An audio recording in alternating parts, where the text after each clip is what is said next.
السلام عليكم عزيزتي المشاهدات. بالنسبة للمقادير لدينا 2 كيلوغرام من اللحم، أيضا لدينا 10 بيضات، القرفة، لدينا ملعقة كبيرة من الكركم، ملعقة كبيرة من الزنجبيل، وملعقة كبيرة من الفلفل الأسود. لدينا أيضا ملعقة من البقدونس وملعقة من الكزبر. لدينا نصف ملعقة كبيرة من الحامض المخلل. لدينا نصف ملعقة كبيرة من الزبدة الحارة أو ما يسمى بالسمن الحار. لدينا أيضا نصف ملعقة كبيرة من الثوم المحكوك، ولدينا الملح حسب الذوق. لدينا 4 ملاعق من الزبدة، ولدينا 4 ملاعق من السكر اللين، ولدينا نصف كأس من زيت المائدة، وأيضا لدينا هنا ماء الزهر وزيت الزيتون.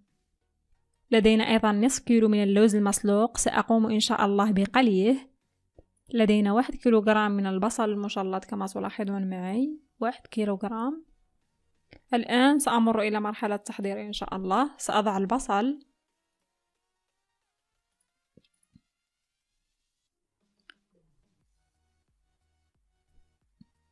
الآن بعد ما وضعت البصل سأضيف نصف كأس من زيت المائدة.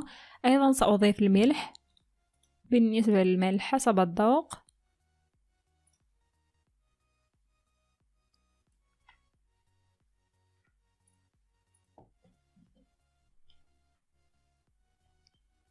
أيضا سأضيف الدجاج،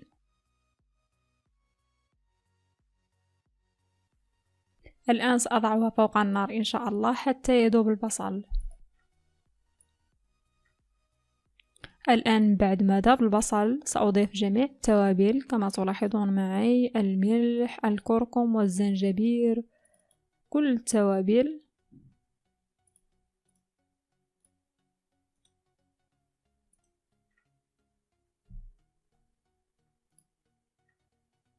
أيضا سأضيف نصف ملعقة من القرفة. سأضيف أيضا زيت الزيتون فقط القليل.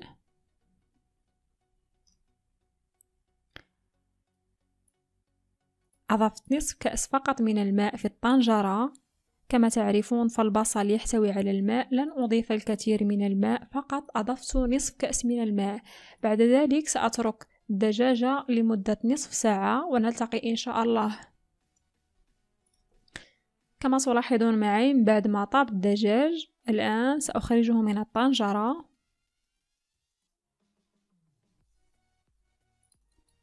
سأتركه إن شاء الله حتى يبرد وأنزع اللحم عن العظم. أما بالنسبة لهذا المرق سأضعه مرة ثانية فوق النار حتى ينشف لنا من الماء. الآن سأبدأ في نزع اللحم عن العظم كما تشاهدون معي.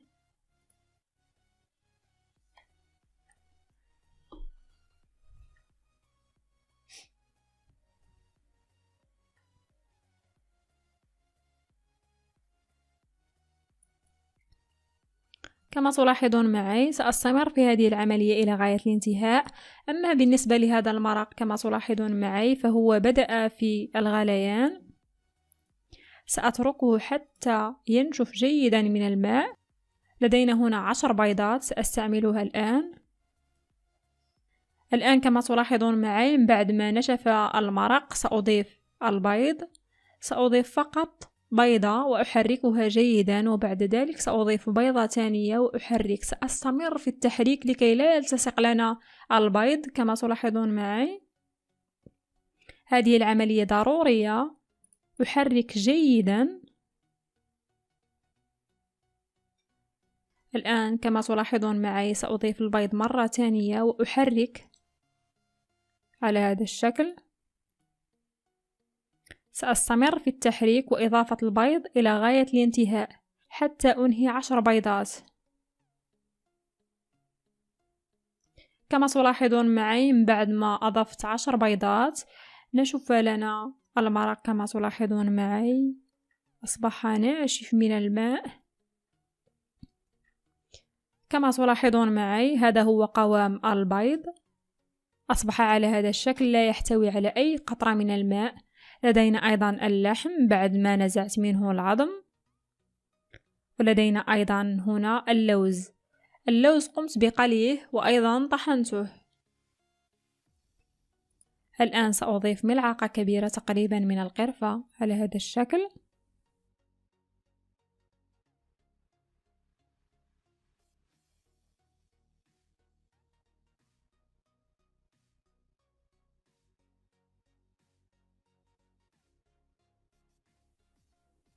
سأضيف أيضا السكر. سأضيف 4 ملاعق من السكر حسب الذوق. بالنسبة للسكر حسب الذوق، هناك أشخاص يفضلون الأشياء الحلوة وهناك أشخاص لا يفضلون الأشياء التي تحتوي على حلاوة أكثر. الآن سأضيف ماء الزهر. سأضيف فقط ملعقتين. سأحرك الخليط جيدا كما تلاحظون معي.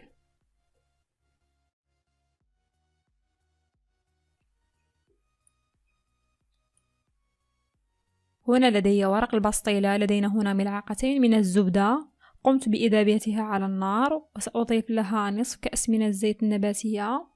أحرك الخليط جيدا كما تلاحظون معي. بالنسبة لهذا الزيت والزبدة سأحتاجه إن شاء الله في دهن ورق البسطيلة. سأنزع الورقة كما تلاحظون معي. علينا أن نكون حذرين جدا في هذه المرحلة.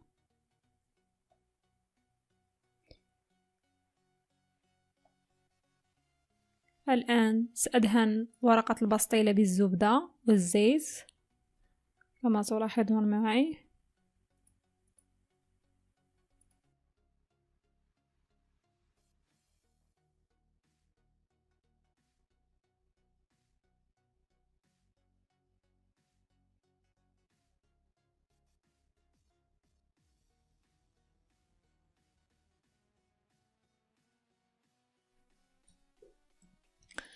بعد ما دهنت جميع الورق كما تلاحظون معي، الآن سأدهن الطاولة التي سأحضر فيها البسطيلة. سأدهنها بالقليل من الزيت والزبدة.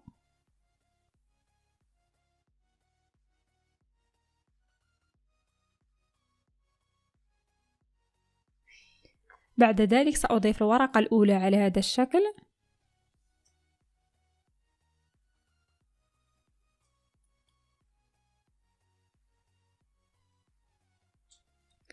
سأضيف عليها الورقة الثانية.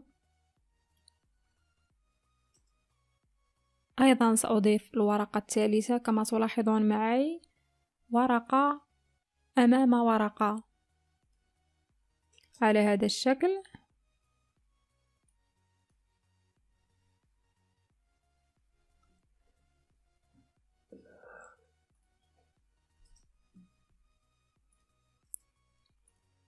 سأضع الورق في الجوانب.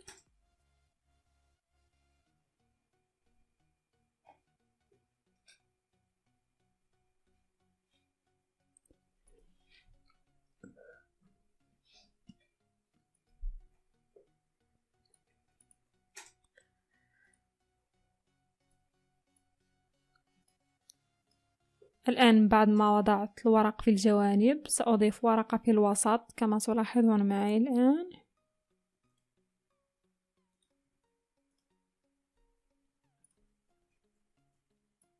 سأضيف أيضا البيض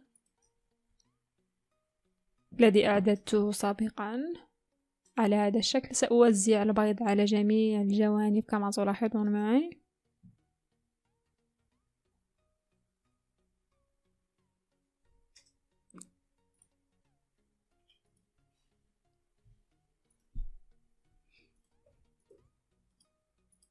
بعد ما قمت بتوزيع البيض، الآن سأوزع اللحم على هذا الشكل.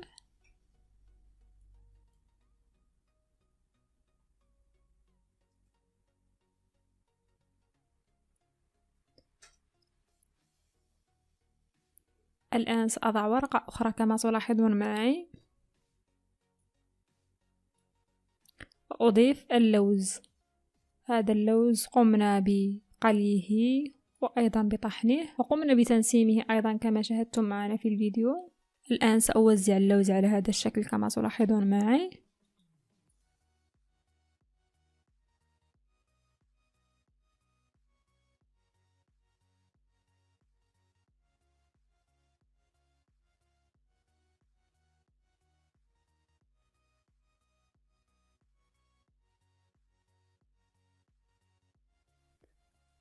بعد ما قمت بتوزيع اللوز، الآن سأجمع الجوانب على هذا الشكل كما تلاحظون معي، وأقوم بدهنهم بالزيت والزبدة.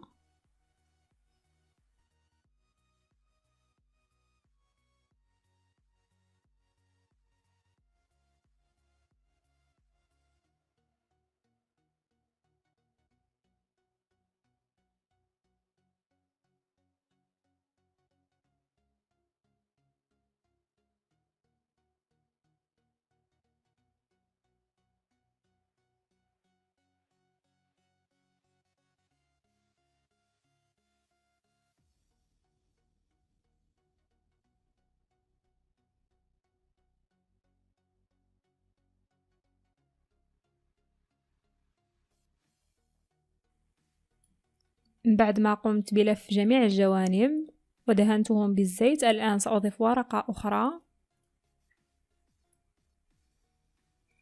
أحاول أن أجمعها من الجوانب كما تلاحظون معي.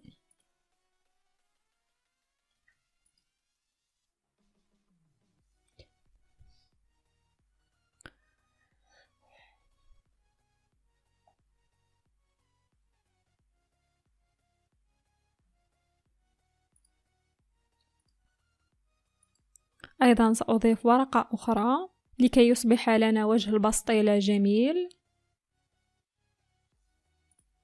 سألف الجوانب كما تلاحظون معي.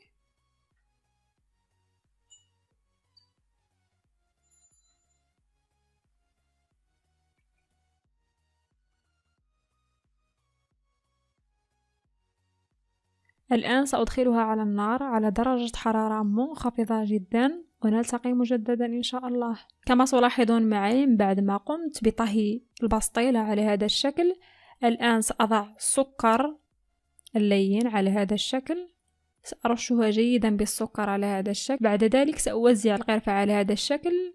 هذا فقط تزيين، يعني بالنسبة للتزيين حسب الذوق وأيضا حسب المتوفر. هنا قمت بتزيينها بالقرفة كما تلاحظون معي. أيضا سأزينها باللوز كما تلاحظون معي. هكذا أصبح شكل البسطيلة كما تلاحظون معي. أتمنى أن تعجبكم وتجربوها، فهي جد سهلة والمراحل أيضا واضحة جدا في الفيديو. أتمنى أن تعجبكم، وإذا أعجبكم الفيديو لا تنسوا الاشتراك في القناة والضغط على الجرس ليصلكم كل جديد إن شاء الله، ونلتقي في فيديو آخر.